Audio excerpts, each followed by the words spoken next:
Well, hey, it's JamiThatsMe here. Welcome back to the channel. Listen, I got a chance to watch Keke Palmer's interview over there with Shannon Sharp, and I thought that it was a really good interview. Y'all know I really like Miss Keke Palmer, and it's not too many people out here that's gonna make me hate her. Okay, I don't think nobody can make me do that. So yeah, I really enjoyed the interview. I think Keke has matured so much. And sometimes I still see her as a little girl sometimes. It's hard to believe that she's 31 years of age. You know what I'm saying? And I didn't realize that we're not that far apart in age. I don't know why. I just always saw her as much, much younger than me. And maybe it's because of the roles that she's played, right? But just listening to her talk, I thought it was really good. Yeah, so I didn't take a whole lot of notes. I just took some notes on things that, like stuck out to me that I wanted to just come and chit chat with you guys about for the most part. I feel like it probably was about an hour into the episode or so when I was captured to like grab some notes, and then after that she just kept saying stuff that I was like, oh, you know what I'm saying? So it was pretty cool. Of course, she talks about, her parents and how they got together. It seems to me that Keke may be living her parents' dream, right? Her mom and dad were a part of some theater company down in Louisiana, at some point, and then, they weren't able to continue to do that, to be a part of that. Life happened, so they weren't able to do that. Also, she talked about her dad, getting accepted to UCLA, but he couldn't go because because her grandmother, which was his mom, needed him, so he sacrificed. A lot of what she talked about, I feel, in this interview was really about sacrificing. She talked about her mom. I believe she said her mom was supposed to go off to Philadelphia or go somewhere, but instead she chose not to go and sacrifice because of her dad or whatever. So she stayed with her dad or whatnot, and not Kiki's mom's dad, but Kiki's dad, right? So she talked a lot about like sacrificing and stuff. And when I initially watched her video, I felt like she was when she talks about sacrificing and being the breadwinner at such a young age, like 12 years old or whatever, and having to take care of the entire family, she talks about it with tears, and for me, I feel like those tears kind of give a little bit of hurt, just a bit. And after watching everything, like instead of seeing a clip and watching the entire interview, I do understand where Keke is coming from, but I still kind of feel the same way at the same time because it can be a bit of a burden or it can be a bit too much when you are the person that everybody is relying on in the family. And I feel like although a lot of us may not have the money, okay, that Miss Keke Palmer may have, but some of us could probably still relate to her based on having a bit more than what your family members may have and them constantly, relying on you. And you may feel like as a family, because we're family, you have to constantly, show up for them.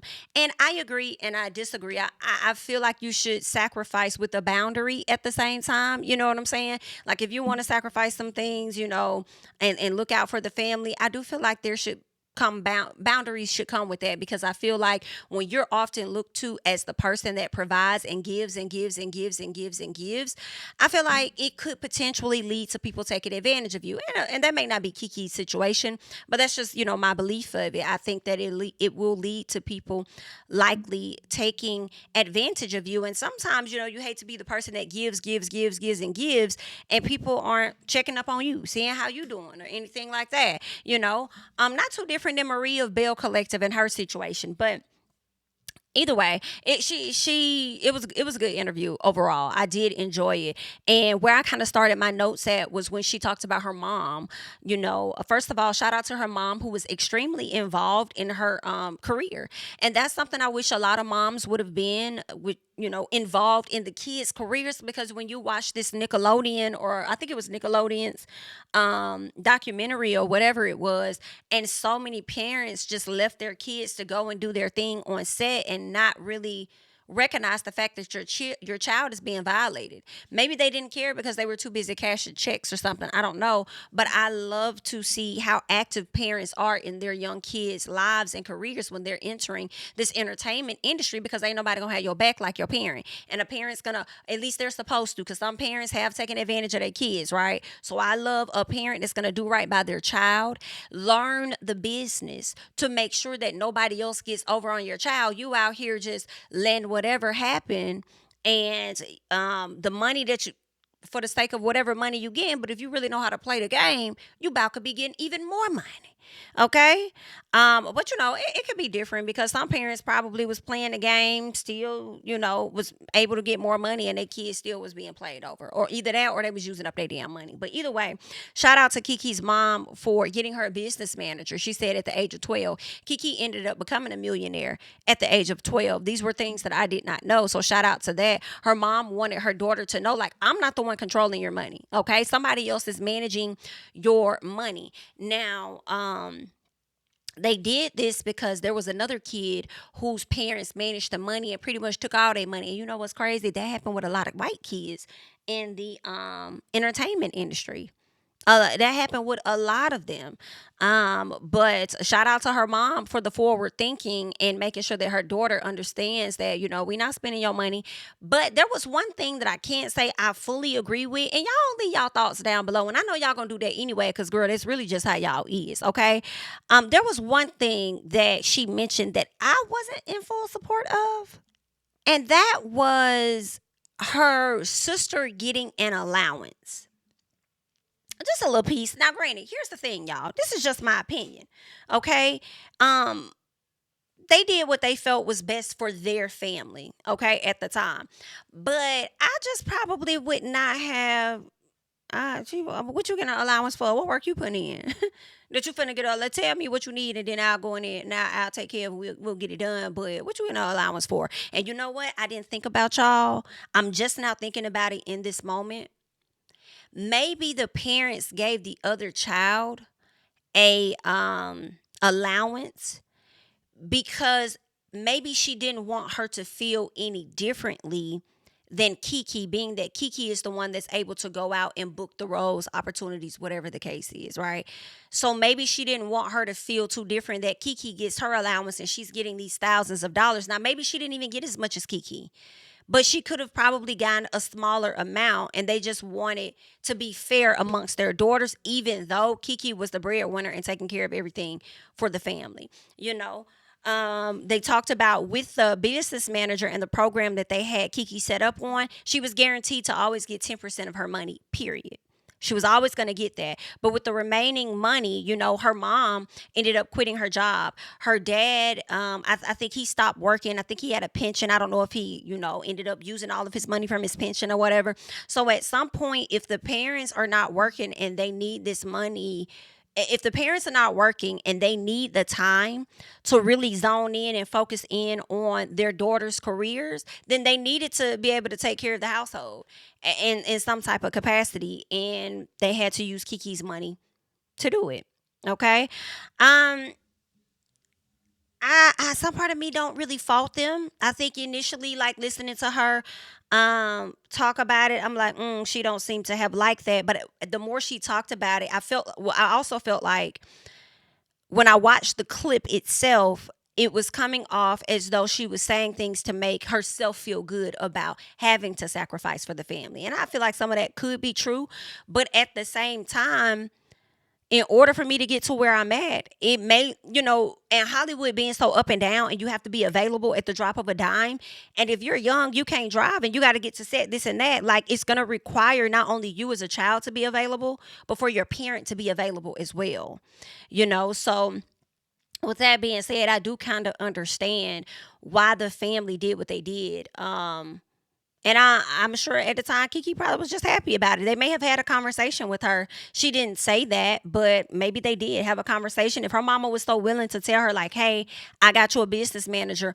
I'm not, your money's not in my hands. Somebody else is managing it. But maybe she had a conversation with Keke. And I wish he would have asked that question. Like, were you aware? Did your mom sit you down and have this conversation and say, hey, we're quitting our jobs and stuff so that we can, help you out. How are you feeling about us, taking on roles as managers, you paying us, and your sister getting the allowance or whatever? I don't know. Y'all let me know y'all thoughts if you feel like if your child was that age and they made millions of dollars If you feel like you would include them on that decision, or if you as a parent would just make an executive decision, pass that information over to the business manager so they can distribute coins accordingly. Me and the type of parent that I am and how I'm set up, that's just me, okay? Having an older child, well, now he grown, he really could depend on himself or whatever. But if I was in that situation, knowing how I am, my oldest child not getting no damn stipend. I'm sorry. Like I'm sorry. No, we're not doing that. We not like what you get okay? Because I feel like that's just not how life works. Okay, you're not gonna be able to just go out here and eat off of somebody else.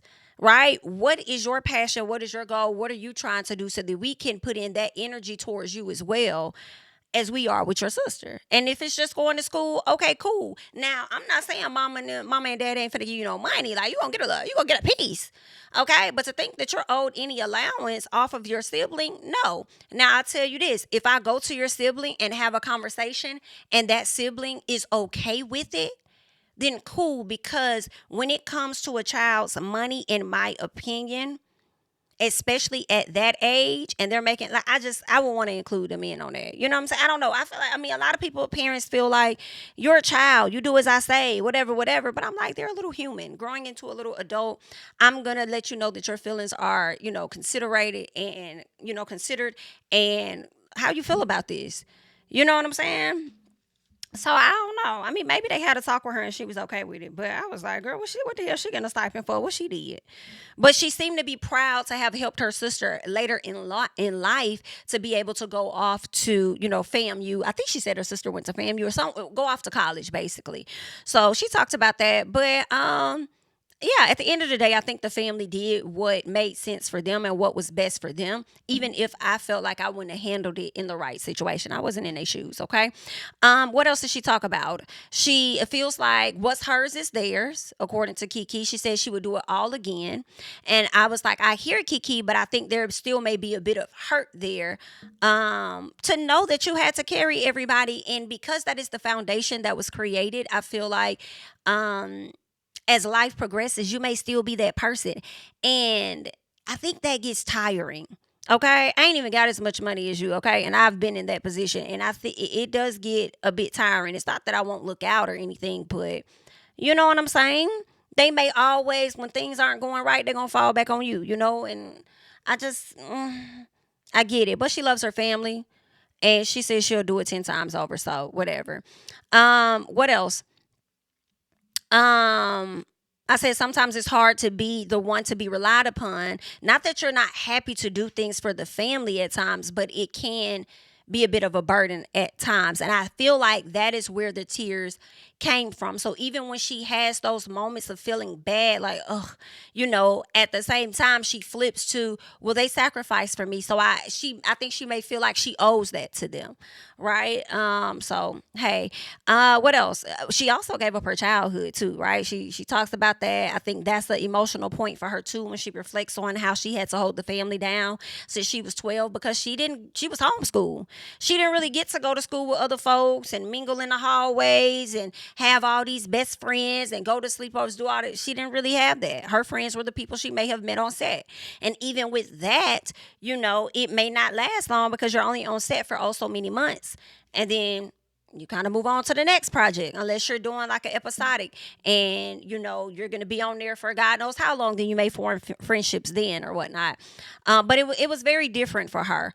But I shout out to Keke though, because at the end of the day, she persevered through a lot. She speaks on her family sacrificing things for her, and she says there were many moments she cried. She felt lonely. She felt like she wouldn't be able to get it done.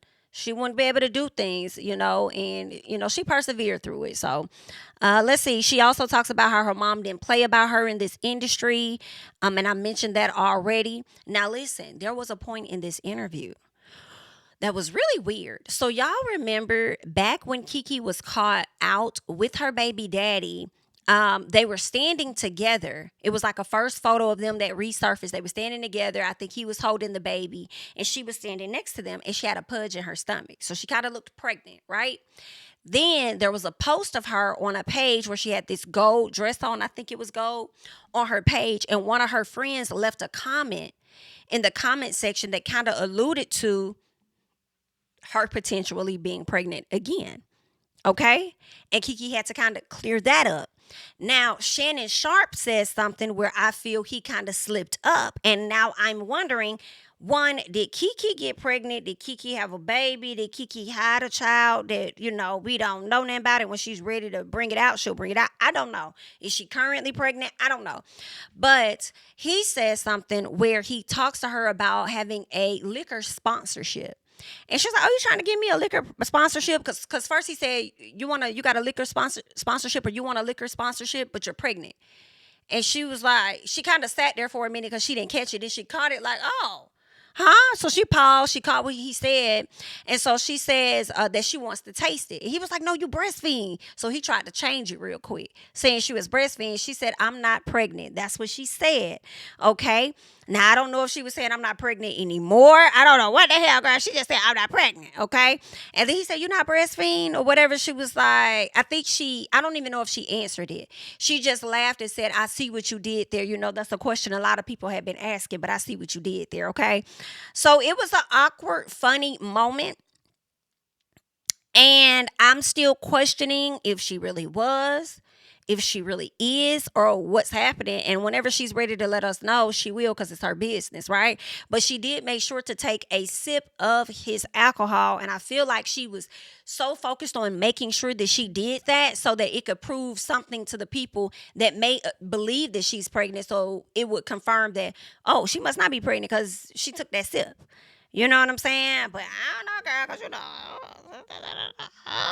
I don't know how much of a sip she really took. She could have pretended to take she is an actress.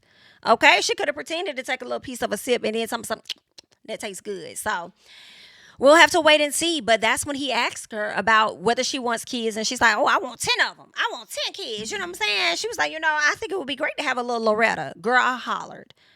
She says, "Yes, I love old names for kids. Like, come here, Loretta, Retta. Where Retta at?"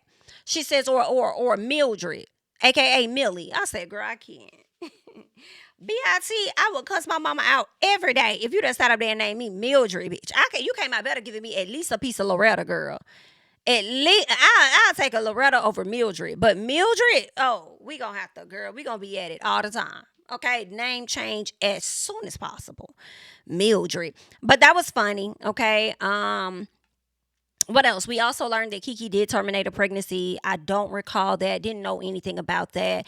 That was new to me. She says that at the time she didn't think that she was ready. She didn't think that it would be right. And she was about to say something about the dad of that child, but she didn't want to say anything negative. And I really feel like it was this other light-skinned guy that she was dating. I cannot remember his doggone name. I feel like it could have been a Rodney or something. I cannot remember his name. Let me see if that's what his name was. But I feel like that could have been the daddy, because she used to be crazy about that being her. That's what his name was. It was Rodney. But anywho, yeah, I feel like it could have been him, because I don't think they had the best of a breakup. I don't think the breakup was like a really nice one. And matter of fact, I think they may have had more than one breakup.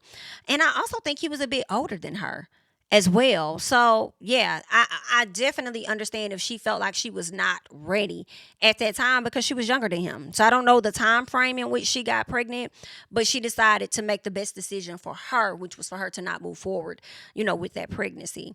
And what else? She also talks about dating. Okay, she talks about dating a man that's on her financial level. She's been a millionaire when she was 12. But there was also a period in Keke's life. Let me put a pin in that for a second. I could have sworn Keke talked about losing it all, or like not having money at some point, and having to rebuild things up. I could have sworn she talked about that. So I wonder what was the cause of that. Were you being depleted because you gave so much of out to the family and sacrificing for them? Or was it just poor, a financial management, on your end? But I do believe that she kind of mentioned something like that. I feel like I saw that in an interview she did. I think it could have been with People magazine, where she kind of discussed that, talked about that. But anywho, she talked about being a millionaire at 12. It's not many people you're going to meet that's going to be a millionaire at 12. Coming up to where she is now, I'm sure she's a millionaire again. And making a lot of money, and it's not a lot of guys that you're going to meet. Shannon tried to say, well, those guys that do make what you make, you don't want them. Typically, they're going to be like your athletes and stuff like that, maybe some actors potentially. And then you're also going to have those that are in the music industry. You're going to have some that's not black, and maybe she's not ready to date outside her race. I don't know. It's a lot of different variables that go with that. But when he said, they may be guys you're not interested in, she said, and they may be guys that's not interested in me. And that's actual factual. I feel like a lot of times we do have these conversations where we tell women they got to get a certain type of man and get somebody on your level and this, that, and the other. And sometimes them guys that they may be trying to get ain't even interested in them. So the pickings get slim. And then here's the other factor to that, a lot of people like to tell people to get with these guys and stuff that's on their level or got more money than them. And then they get with those guys, and those guys be terrible when it comes to being mentally and physically abusive towards women. You know what I'm saying? Like, granted, it doesn't matter how much you make, you still can be like that. But a lot of them that make more than you gonna be looking down on you. They don't always see you as the equal. So it's like, bitch, honestly, it's given possibly a lose-lose, win-win, lose-lose, whatever. Go for what makes you damn happy ultimately, but at least make sure they're bringing something to the table. And that's what Keke kind of talked about as well, where she says that she doesn't need a man to pay for everything. If she does, she'll let you know. If there are certain things she would want you to take care of. She also said that she would prefer somebody that can provide things to her that she cannot actually provide to herself. Okay? Financially. Okay? So she would need things outside of that. I guess a love. I guess a piece of zick is what she would need you to provide, and some good zick at that. Let's see what else that she probably, maybe some support outside of herself, okay? She didn't list off those things that she would need, but she just said she would want somebody to provide things to her that, she can't do on her own, basically. But ultimately, it was a really good interview. It really, really was. It was really, really good. I enjoyed watching it. Keke is hilarious. But I want to hear you guys' thoughts and how you feel about the whole dynamic of her being a young kid, having to carry the entire family on her shoulders and damn near be the matriarch of the family by looking out for everyone. Let me know your thoughts about that, and also your thoughts about her dating. And whether she should really go out there and find a man on her level. And what does that look like? Maybe she don't want to be with no athlete. Maybe she don't want to be with nobody in the music industry. Maybe she wants to be with a man that's low key. Maybe she could find a man in corporate. Y'all know she's working corporate now. She has a corporate job. I believe she says as an independent contractor or whatnot. So, and she's still out here doing her thug thizzle in the acting field. So maybe she could find her a man that's corporate. And that's on the same level. Girl, I doubt it, child. He would have to be a VP or possibly even a damn CEO. And I don't know how many young CEOs are out there that's not already taken. I don't know, girl. But either way, good luck. This was a good interview. Let me know your thoughts about it if you got a chance to watch the almost 2-hour interview of Miss Keke Palmer over on Club Shay. Let me know your thoughts about everything. I am Jami, that's me. Don't forget to like, comment, subscribe, share my videos. You can catch me on Instagram, Blue Sky, all social media platforms at Jami, that's me. And I'll catch you guys, honey, in the next one. Bye-bye. My city and cul-de-sac, coming out swinging like soldier rag, leading my people like quarterback. Boy, I study this shit, I'm an almanac. Had to get up and grind, knowledge is booming, I'm here to apply. Came with the chip and the dip, it just single the mind. We finna do more than survive, I need my check. Spinning the block for the gouda, we hitting the jeweler to flood out the net. We don't do beef for computers, I'm straight out the sewer, we come when you rest. Niggas be looking perplexed, so keeping my foot on their neck. No map, I trust my gut for the quest, with drama I'm fully abreast. I was ready for years and they doubted me, all of a sudden they tell me they proud of me. I've been dropping these haters like calories, cross them out, I came back with some boundaries, stand for my honor, but too raw, no corner, packing the stick with a drummer. Wanna catch my bad, won't fumble, I done came too far to be